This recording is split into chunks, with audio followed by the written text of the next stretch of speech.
Hello, everyone, and welcome back to Why Not Read Some Books. And this is part 4 of the discussion of Walking in My Joy in These Streets with Jenifer Lewis. And this is to close out and give my final thoughts and remarks on this book as well. If you're new here, go ahead and subscribe. Appreciate it. Welcome. And hit the notification bell. Give this video a big thumbs up. And if you're not new here and you haven't subscribed, what are you waiting on? Go ahead and hit that subscribe button as well. So I'm gonna hop right into closing out this book. So starting off with The Falling Years, it just basically her reminiscing about her friend Vanessa when she just felt like she just had bad mojo because every time she come around something bad happens. And so she had a real big major infestation of ants in her yard, in her backyard. So when she ended up running out there, I guess because Vanessa was hollering, she ended up falling and had to go to see her orthopedic. And so basically the orthopedic was just telling her, based on her age, she's coming to the falling years, meaning that her bones are more brittle. She's more likely to become more clumsy, to fall and do all that type of stuff. So she's just kind of like hitting on just coming of age and realizing that she can't move the way that she used to move. Her body is changing.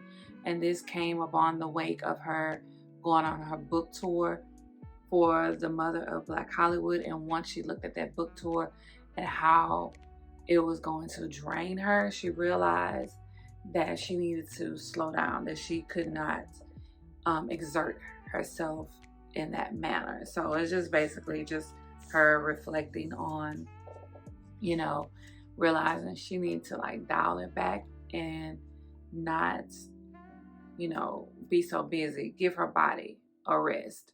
Then the next chapter talks about the Mother of Black Hollywood.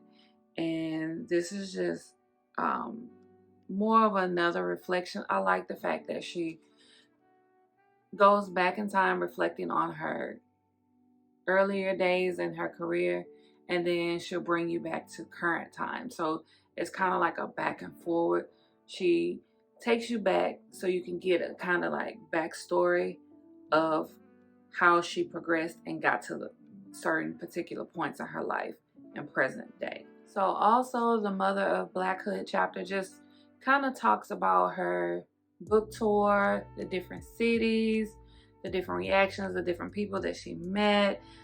She also kind of hinted on the Black teens that died at Parkland that a lot of people did not focus on. The issue and the water issue in Flint, Michigan. She made a stop there. So she's just, touching on a lot of things that happened within the country that affected Black kids and Black Americans that kind of get swept up under the rug. And still today, there's an issue with the water in Flint, Michigan. So to hate the tyrant is to become the tyrant is basically kind of really talking more about race and discrimination. And I just want to read this as an excerpt from Toni Morrison's 1993 interview. It says, "I take your race away and there you are all strung out.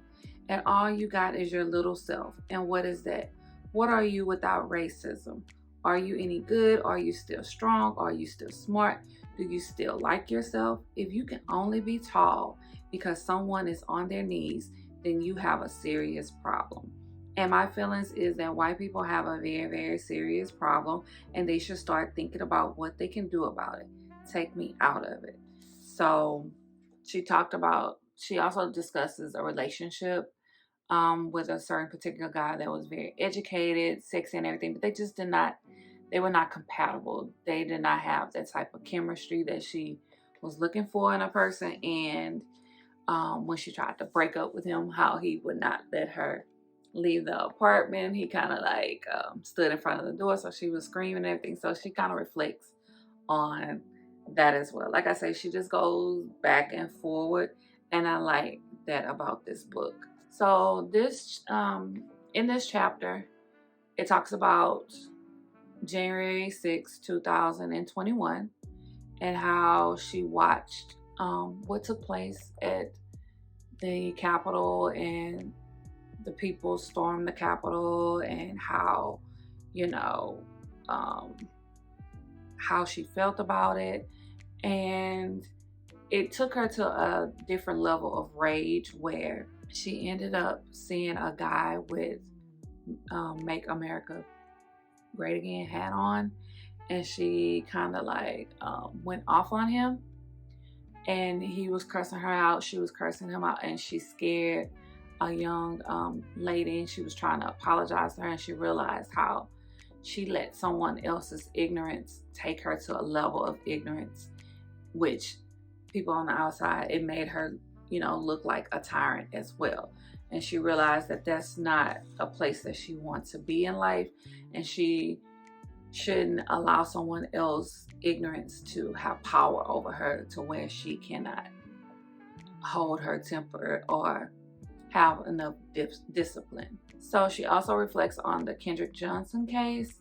This is really sad because, you know, he was the teenager that was found wrapped up in a tarp in the bleachers, and it was just a big conspiracy, and nobody was charged because of who the boys who allegedly done it were related to.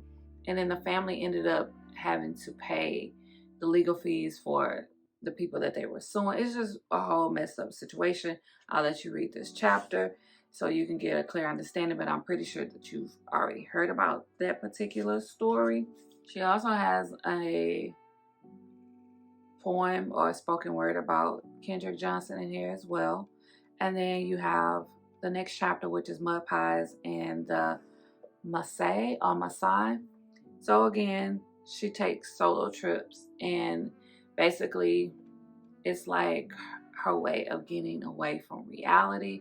And it talks about her journey into the wild, how she went on certain tours and met village people, and how she almost, you know, pooped her pants because of a huge buffalo that was in the tracks and stopped in front of her and her guide. You just have to read it because it was just so funny on how she was just discussing her time there, because she landed in Kilimanjaro International Airport.